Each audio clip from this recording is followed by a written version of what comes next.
दिनै नोंथांमोना नैबे लावथियाव दैजिरि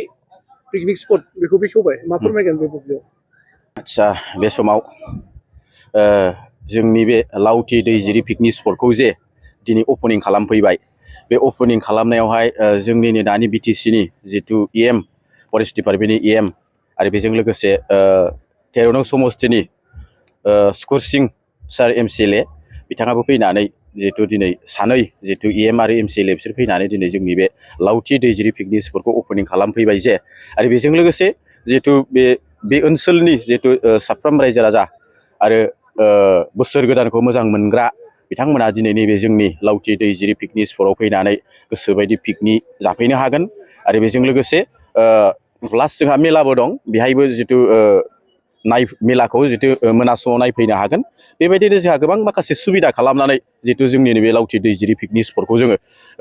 माखासे नाजानायनि गेजेरजों जों दिनै अपेनिं खालामनो हाबाय। दा बे अपेनिं खालामनायजों लोगोसे जितु ओनसोलनि रायजो राजाफ्राबो फैनानै जितु मोजाङैनो जितु पिकनिक जाफैनो हासिगोन आं बेखिनिखौ फोसावहरबाय।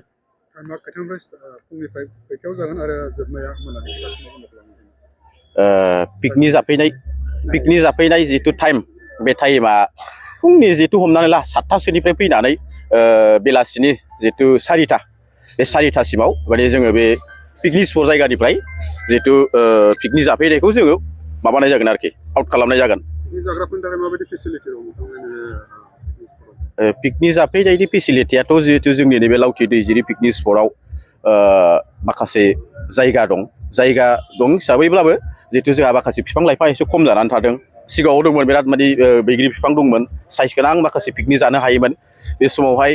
दैया जितु बानायाव माखासे बैग्रि बिफांफोरखौ बुखार बुसि खालामनानै जितु माखासे जायगाया लांदां हिसाबै जाबाय। दा अब्लाबो जोङो माखासे पिकनिक जाफैग्राफोरनि थाखाय जितु एसे जिरायसालि हाबनानै जिरायना थानो थाखाय सान्दुंखौ एसे प्रटेक्ट खालामनो थाखाय जों बेबायदि न'सा फिसा लुनानै होदों बाहायनो साइडआव थानानै बे सिङावनो हाबनानै जितु पिकनिक जानो हागोन आं बेखिनिखौ साफ्रोम रायजो राजाफोरनि सिगां फोसावहरबाय। दिनैनिफ्राय लानानै जिहेतु दिनै डिसेम्बरनि जितु 27 डिसेम्बर 27 डिसेम्बरनिफ्राय लानानै फैबाय थानाय जितु जानुवारिनि 13सिम हमनानै ला 16 दिन बे 16 दिनखौ जोङो